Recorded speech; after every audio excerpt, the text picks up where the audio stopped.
telespettatori, buona serata, ben ritornati con noi anche in questo appuntamento che vedrà affrontare nei limiti del possibile tutti quelli che sono i risvolti dell'aspetto della sanità nella regione del Veneto.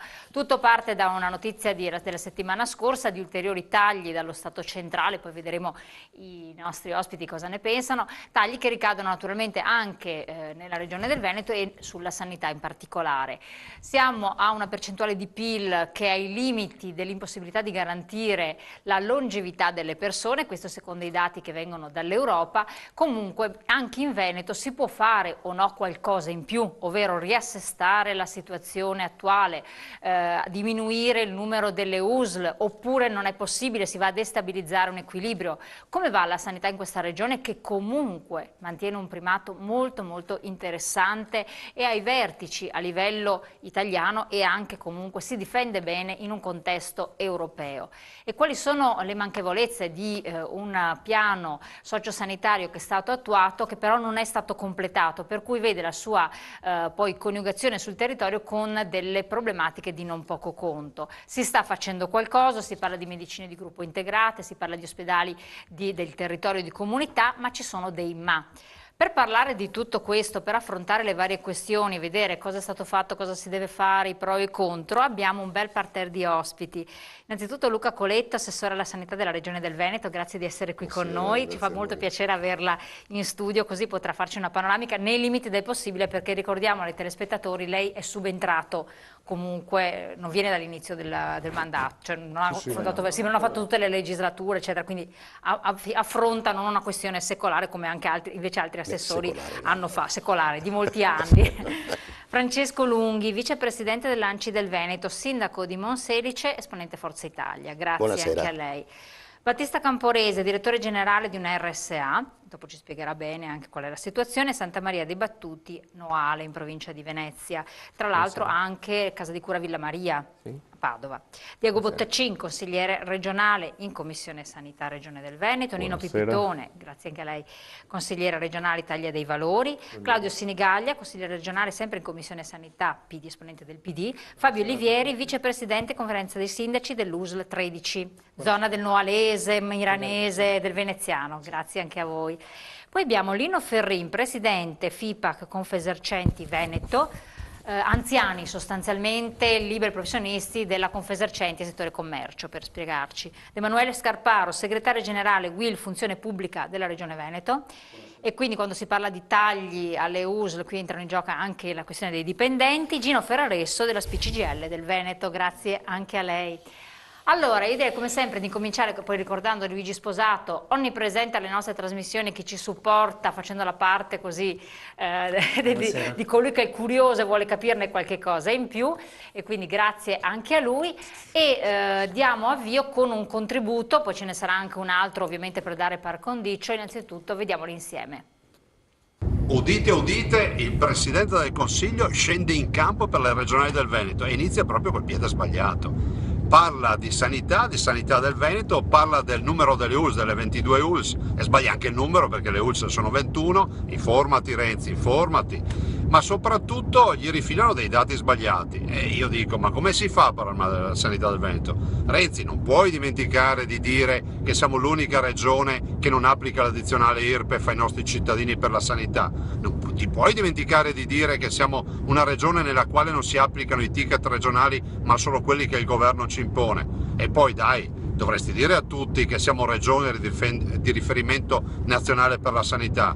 E ancora, ma soprattutto ricordalo bene, che la sanità del Veneto con le sue ULS riduce la spesa pro capite per la sanità ai minimi nazionali, cioè noi siamo i più virtuosi d'Italia e soprattutto curiamo bene i cittadini. Piuttosto dovresti ricordare ai cittadini che tagli nella sanità, che siamo passati da un impegno di Fondo Sanitario Nazionale del 7,1% sul PIL di investimento al 6,6%, ovvero siamo passati da valori che potevano avere la Gran Bretagna, la Germania e i paesi del nord Europa a quelli della Grecia e del Portogallo. Questa è la sanità che vuoi? Comunque una sfida te la lancio, abbi il coraggio di applicare i costi standard e poi vediamo veramente chi è più bravo, se tu ad applicare i costi standard o noi a seguirli. E adesso vediamo subito anche l'altro contributo, come avevo detto, invece che viene da chi si candida alla Regione Veneto, dalla parte opposta. Dopo abbiamo, lo so, abbiamo 5 candidati, per cui non c'è la possibilità di vederli tutti. Comunque Alessandra Moretti, vediamo insieme. Un Veneto su 5 ha più di 65 anni nella nostra regione. Abbiamo focalizzato tutta la nostra attenzione sulla malattia acuta, che trova risposta nell'ospedale, e abbiamo perso completamente di vista la cronicità, cioè il Parkinson, l'Alzheimer, la disabilità, la non autosufficienza, la richiesta di riabilitazione. Cioè, le faccio un esempio: un anziano che viene operato ad un femore viene dimesso dopo 2 giorni, subito, immediatamente. Quell'anziano non trova nulla sul territorio, non trova nulla di prossimità. Allora la mia riforma, la nostra riforma, che prevede una riorganizzazione del sistema sanitario, vuole diminuire gli apparati, la burocrazia a regione, signore. Bisogna togliere dalle tasche dei dirigenti, dei direttori generali i soldi per rimetterle nelle tasche dei cittadini. Come? Sotto forma di servizi di prossimità. Gruppi di medicina integrata che non sono altro che ambulatori dove più medici 24 ore al giorno offrono servizi alla popolazione. Noi ne faremo uno ogni 15.000, 330 in tutto il Veneto. Come? Diminuendo il numero delle USL, che non sono gli ospedali, sono i carrozzoni, sono 21, li ridurremo a 8, noi risparmieremo 50 milioni di euro che andremo a riversare in servizi di prossimità, che daranno risposta alla disabilità, alla non autosufficienza, alla riabilitazione, andranno a decongestionare le lunghe liste d'attesa nell'ospedale, ma anche le ore di attesa nei pronto soccorsi. Oggi una persona che ha un'otite va al pronto soccorso, è sbagliato, ma lui, poveretto, va al pronto soccorso perché vicino a casa non ha nulla. Eccoci qua, Assessore, ha visto 2 punti di vista diversi, 2 modi di vedere una certa realtà. Siamo i più virtuosi d'Italia, come siamo messi? E poi effettivamente mancano dei tasselli al completamento di questo piano sociosanitario, poi vedremo i nostri ospiti cosa ne dicono. Come siamo, in che condizioni siamo? Allora, va fatta un po' di storia. Il nostro piano sociosanitario è stato approvato nel 2012, giugno 2012, dopo 18 anni circa che mancava.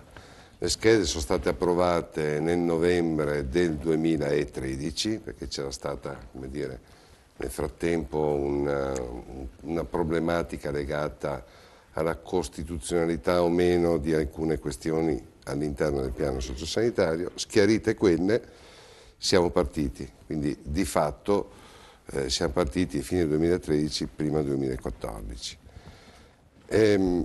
Diciamo che per quanto riguarda il piano sociosanitario, innanzitutto va detto che a livello nazionale siamo in pochi a fare il piano sociosanitario, siamo in 4 o 5 regioni, nelle altre regioni d'Italia si parla o di sanità o di sociale. Il Veneto dà parecchi milioni, versa parecchi milioni dalla sanità verso il sociale. Detto questo, è vero che siamo regione benchmark. Questo non l'ha detto la Regione del Veneto, ma l'ha bollinato il Ministero della Sanità con il Ministero dell'Economia e Finanze, che va detto il Ministero di riferimento per quanto riguarda la sanità.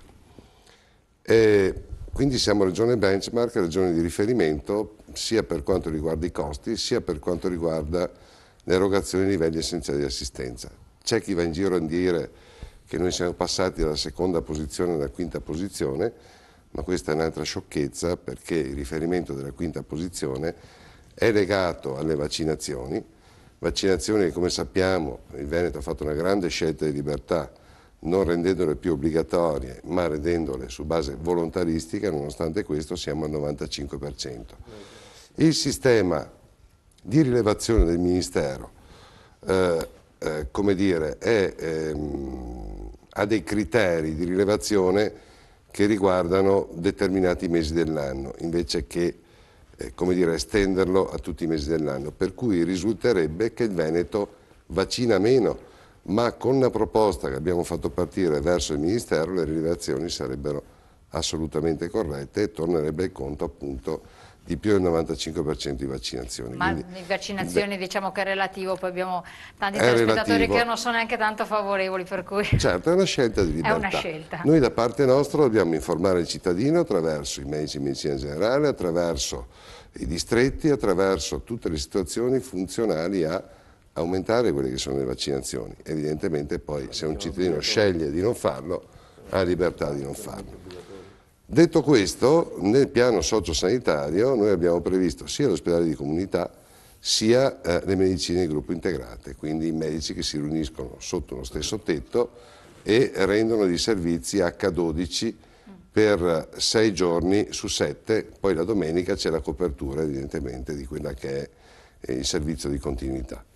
Ed è questo un po' uno degli aspetti Ma guardi, che non sono stati risolti subito, che ha trovato soluzione forse adesso, se non sbaglio. Allora, non è stato risolto subito, va sottolineato che la questione attraverso alcune delibere è partita nel 2012, alla stessa epoca di quando c'è stato il decreto Balduzzi che è andato a modificare l'articolo 8 della 502 che parlava proprio di medicine di gruppo integrate. Bene, non è semplice perché non c'è stata certo collaborazione del governo centrale, i tagli sono stati fatti tagli importanti solo in sanità, perché per quanto riguarda le altre materie non si è mai toccato nulla e ancora adesso si insiste nel tagliare in sanità dopo che nel luglio dell'anno scorso, quindi non tanti anni fa, si è sottoscritto fra lo Stato e le regioni il patto per la salute dove era certificato che nel 2015 arrivavano a 112 miliardi per poi arrivare a 114 e finire a 116. Forse perché il capitolo di spesa è quello più importante, no? Sì, certo, sarà quello più importante, ma è altrettanto vero che la sanità è gestita su base federalista e questo è stato funzionale a fare una verifica su chi è capace di amministrare e chi non è capace di amministrare, o meglio, chi amministra bene e chi amministra male. Bene, in Italia siamo in 5 regioni in equilibrio di bilancio, il resto sono in piano di rientro. Io credo che la sanità su base federalista sia veramente una grande opportunità. Il titolo quinto ha dato una grande opportunità indistintamente a tutti. Noi siamo partiti a fare le riforme nel 2012. Quello che è il regolamento ospedaliero Balduzzi l'abbiamo approvato nel 2012 col piano sociosanitario. Prevede 3,7 per 1000 per quanto riguarda i posti letto per acuti, noi abbiamo rispettato questo criterio. Prevedeva un'ospedalizzazione del 160 per 1000, siamo a 140, quindi significa che il filtro di medici e medicina generale, che le strutture territoriali rispondono diversamente, saremmo sopra il 160 per 1000 e questa è una risposta che va data all'onorevole Moretti, che forse magari non segue molto la sanità. Quindi voglio dire, si sta mistificando quello che è stato un buon lavoro fatto dal Consiglio evidentemente, perché quella che è la programmazione è in capo al Consiglio, la Giunta propone, il Consiglio rielabora, rifà la proposta, viene votata, poi noi la ratifichiamo attraverso l'attivazione di quelle che sono le schede sanitarie. Sanitarie con la grande novità che non sono più solo ospedaliere ma sono anche territoriali, quindi con i posti letto territoriali. Per quanto riguarda gli ospedali di comunità siamo partiti, non siamo ancora a pieno regime, però insomma diciamo che è stato ratificato a fine 2013, quindi è passato 1 anno e mezzo. Io voglio vedere se il Ministero della Salute riesce a essere più rapido della Regione del Veneto. Anche qua lancio un'altra sfida, perché il regolamento Balduzzi è stato proposto nel 2012 ed è stato approvato nel luglio del 2014. La Regione del Veneto l'ha già attivato attraverso la propria programmazione, il resto dell'Italia è ancora lì che pensa di attivarlo. Assessore, quando lei ha preso il testimone dall'altro assessore, sì? Cosa ha fatto? Un allungo? Ha continuato? Dove è assolutamente intervenuto? No, assolutamente ha dato no. seguito? Assolutamente no, siamo partiti con una nuova programmazione, quindi non c'è stato seguito di alcun genere. Siamo partiti con una nuova programmazione, abbiamo scritto innanzitutto un libro bianco, dove si leggevano quelle che erano le peculiarità positive e le problematiche di cui soffriva la sanità del Veneto. Abbiamo preso spunto da quello e siamo ripartiti una per tutte, lo dico chiaramente, non c'è nulla da nascondere. C'è chi andava in giro per il Veneto ad affiggere manifesti scrivendo che il Veneto ha 1,4 miliardi di debiti, La realtà dei fatti è che era un'altra mistificazione, non erano 1,4 miliardi di debiti, ma erano 1,4 miliardi di ammortamenti che tutta Italia aveva ritenuto di sterilizzare, come se provenissero dall'ex articolo 20. La realtà dei fatti è che erano stati fatti investimenti con la spesa corrente e di conseguenza non erano debiti, ma dovevano essere ammortati. Abbiamo fatto un piano di rientro con il Ministero dell'Economia e Finanze a livello nazionale e siamo rientrati, cioè la spesa corrente del Consiglio sta ripagando le ULSS. 70 milioni di euro all'anno di... Sta ripagando le ULSS perché l'errore era stato fatto lì.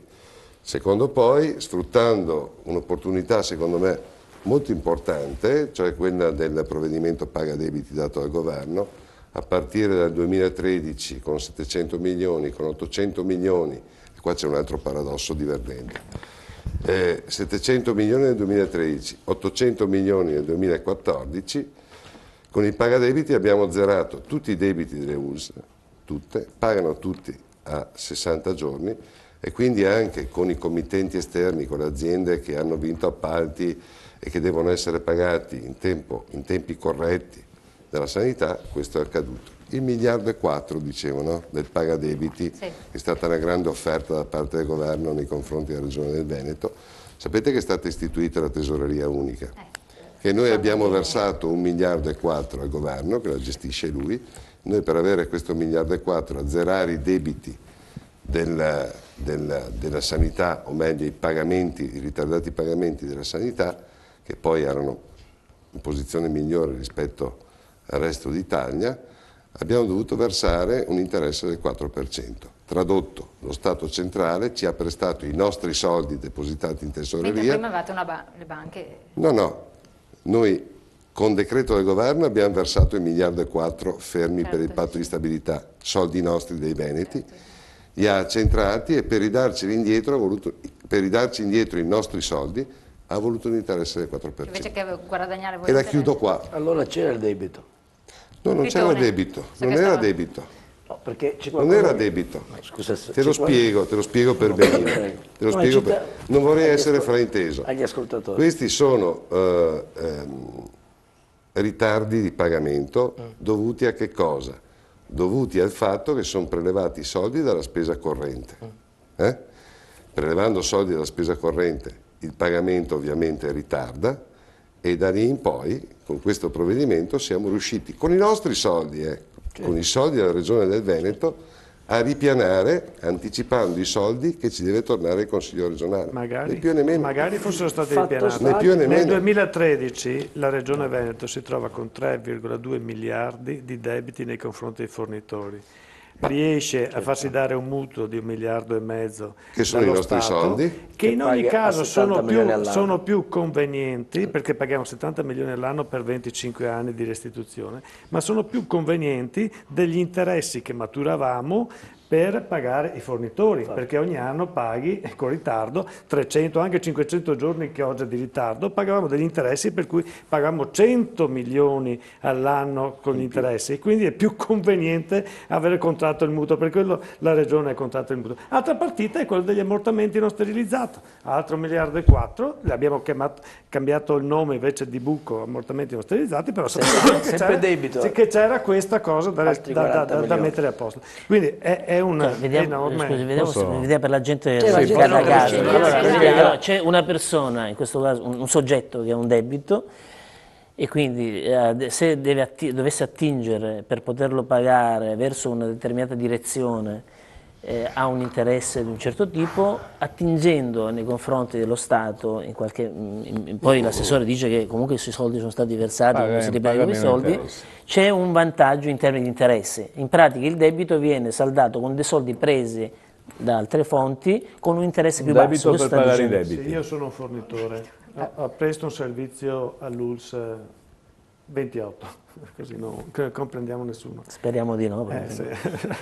28, no? Allora, mi pagano entro 60 giorni, ok. Mi pagano con un anno di ritardo, faccio causa, mi faccio dare penalità e quindi l'ULSS mi pagherà più tardi, ma mi paga con gli interessi, va bene? Mi paga con interessi malutati dovuti a questo ritardo. Allora, per la Regione è stato più conveniente contrarre il mutuo a livello nazionale e avere il 1,5 miliardi cash da dare. E ricordo una cosa, la sanità non soffre del patto di stabilità, perché tutti i finanziamenti sanitari sono fuori dal patto di stabilità. No. Quindi è inconcepibile che ormai nel 2013 noi abbiamo maturato 3,2 miliardi di debiti nei confronti dei fornitori. Questo è inconcepibile, perché è una cifra enorme che ci ha bloccato gli investimenti, che ci ha bloccato tante iniziative e anche erogazione dei servizi. Adesso blocchiamo anche il Consiglio, blocchiamo anche il Consiglio perché i 70 milioni li preleviamo dalle spese del Consiglio e quindi il Consiglio quest'anno si è trovato in difficoltà a trovare i soldi per pagare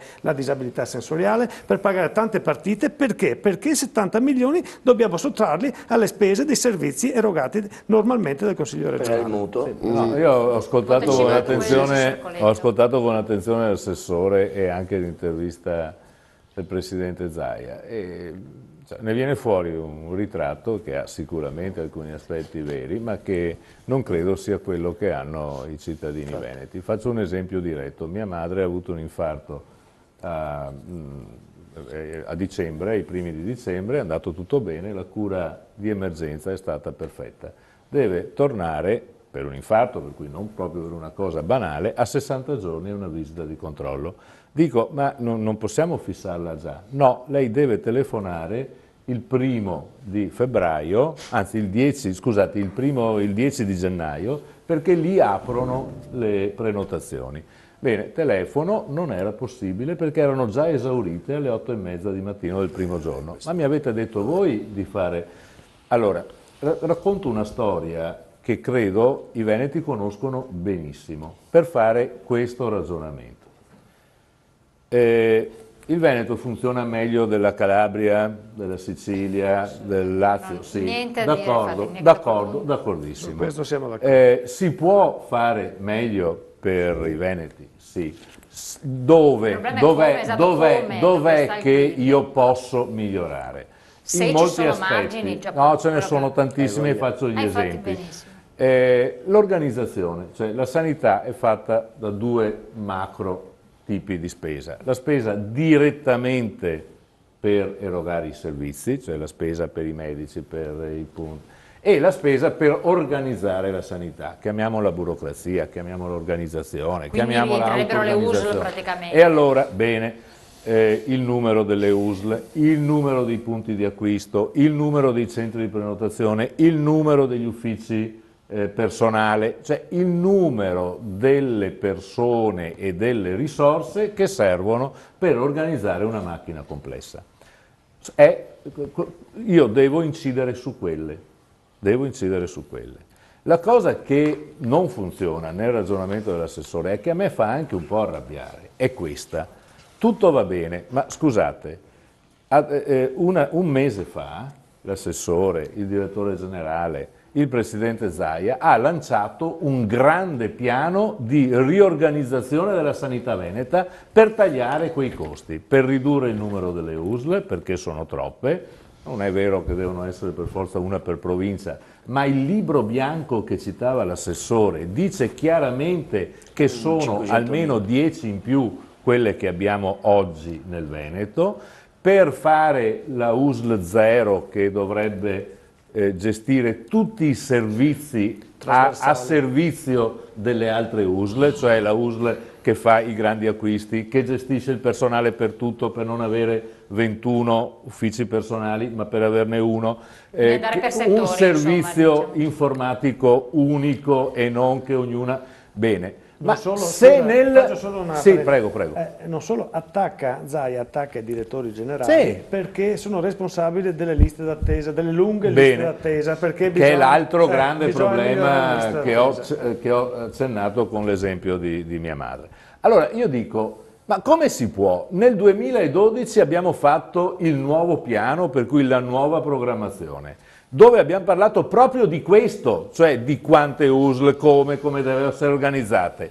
Un mese prima della campagna elettorale, non l'opposizione, cioè non la Moretti, non il sottoscritto, non chi chiede di cambiare, non Tosi, ma il governatore e l'assessore lanciano la grande riorganizzazione. Ma di cosa abbiamo parlato nel 2012 approvando il nuovo piano?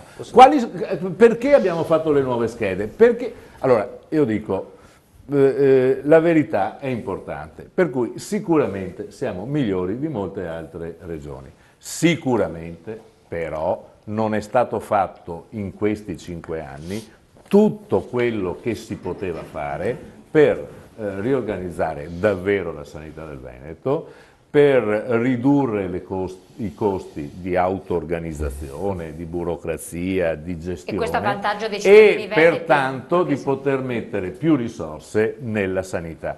Perché, ed è l'altra cosa che volevo dire, il sistema sanitario, soprattutto quello in prima linea nel gestire i servizi, è fortemente stressato. È fortemente stressato. Gli operatori della sanità, che sono tantissimi e bravi, sono fortemente stressati da una situazione.